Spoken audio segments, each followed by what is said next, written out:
बड़े नाम की महिमा हो। फिर से एक बार और प्रभात मनन में सुबह के टाइम आने के लिए परमेश्वर ने सकायदा किया है, इसलिए परमेश्वर को बहुत बहुत धन्यवाद देता हूँ।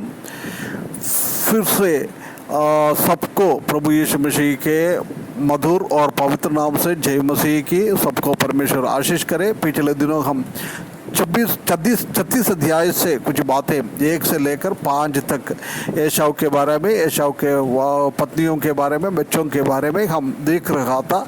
आज हम 6, 7, 8 ये 3 पद में हम देख सकता है कि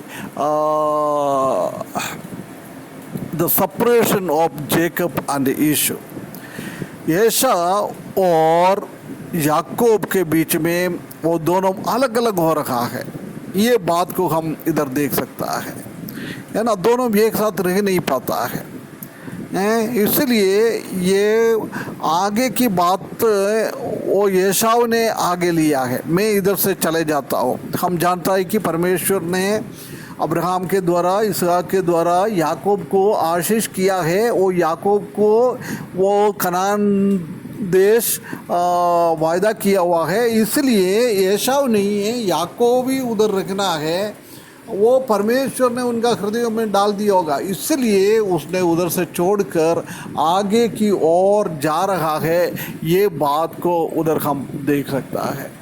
वो एसाव अपनी पत्नियों और बेटा बेटियों के घर के प्राणियों को सबको लेकर जा रहा है ना। सब पशुओं को सब अपनी उधर उसी देश में रहने के टाइम क्या क्या परमेश्वर ने उसको आशीष दिया है वो सब लेकर वो जा रहा है। हम जानता है कि परमेश्वर ने इतना आशीष दिया है क्योंकि उन दोनों का गाय बकरी इसी के द्वारा, धन दौलत के द्वारा उनको दोनों के एक साथ रह नहीं पाता था। अब्राहम और लोत के जीवन में भी वही हमने देखा है, वो दोनों एक साथ रह नहीं पाता था, इतना संपत्ति था।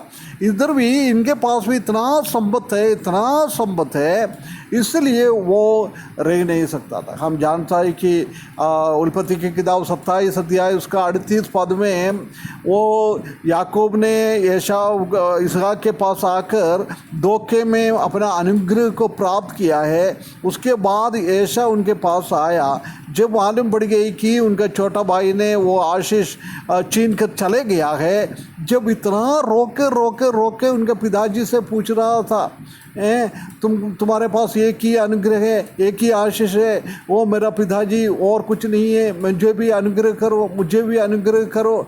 ऐसी बहुत रीति से वो रोया था, परंतु ये इसहाक को उसको इतना आशीष दे नहीं पाया। परंतु परमेश्वर ने एसाव को ब्लेस किया है क्योंकि उस परमेश्वर जानता है वो अब्राहम की संतान है, इसलिए परमेश्वर ने उनको इतना आशीष किया है। भौतिक रीति से, धन दौलत, पृथ्वी के हिसाब से उसको इतना आशीष किया है, ये हम देख सकता है। हम जानता है कि आज भी विश्वासी लोगों से भी ज़्यादा धन दौलत में अविश्वासी लोग हैं, क्योंकि ये परमेश्वर का बच्चा है। परमेश्वर भौतिक रीति से उन लोगों को आशीष देता है। हमारा विश्वासी लोगों को परमेश्वर ने भौतिक रीति से कोई भी आशीष की वायदा नहीं किया है। पूरा नया नियम की हर एक विश्वासियों के लिए आत्मिक आशीष से उसने वरदान किया हुआ है। ये बात को हम देख सकता है। प्रिय भाइयों बहनों, एफेसियों की किताब 1 अध्याय में हम देख सकता है कि हमको परमेश्वर ने पूरा स्वर्गीय आशीष से भरा है।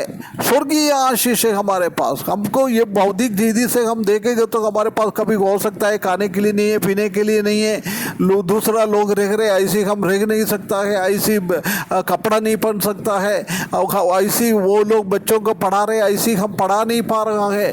परंतु परमेश्वर ने, प्रभु यीशु मसीह के ऊपर किसने भरोसा रखा है, उन लोगों को परमेश्वर आशीष दिया है, आत्मिक आशीष दिया हुआ है। हमारे बच्चों को भी उसी लाइन में हमको लेके आना है। परमेश्वर ने हमारे ऊपर दिया हुआ आशीषों को उन लोगों की मिलना है।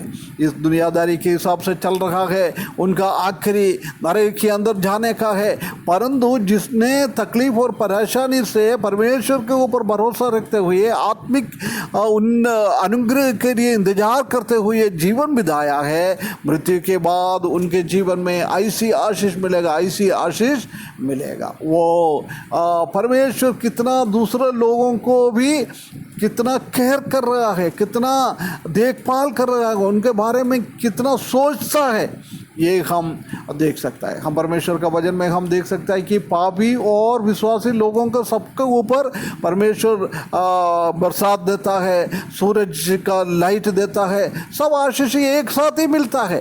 परंतु उससे बढ़कर याकूब के जीवन में अब्राहम के द्वारा मिला हुआ है वो वायदे को, उसी को वो कानून को उनको मिल गया है, कितना एक बहुत बड़ी बात है। इसलिए हम देख सकते हैं कि एसाव ने उनका पगलौटा का अनुभव को तुच्छ जाना है।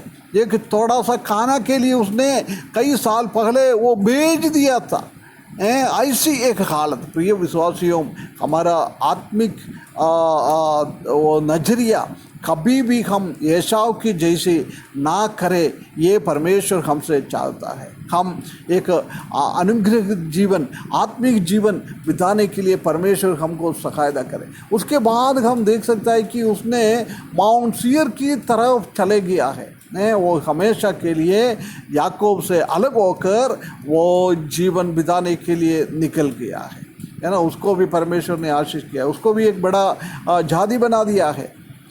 ये एसाव को हम देख सकता है। प्रिय भाइयों बहनों, ये वचन के द्वारा परमेश्वर हमको सहायता करे हमारा जीवन में एसाव की जैसी बौद्धिक चीज़ों के लिए इंतजार ना करते हुए, याकूब की जैसी आत्मिक चीज़ों के ऊपर भरोसा रखते हुए, आत्मिकता में आगे बढ़ने के लिए, मसीहत में आगे बढ़ने के लिए, परमेश्वर को प्रेम करते हुए, उसका आज्ञा को पालन करते हुए आगे बढ़ने के लिए परमेश्वर हमको सहायता करे। उसके बड़े नाम की महिमा हो।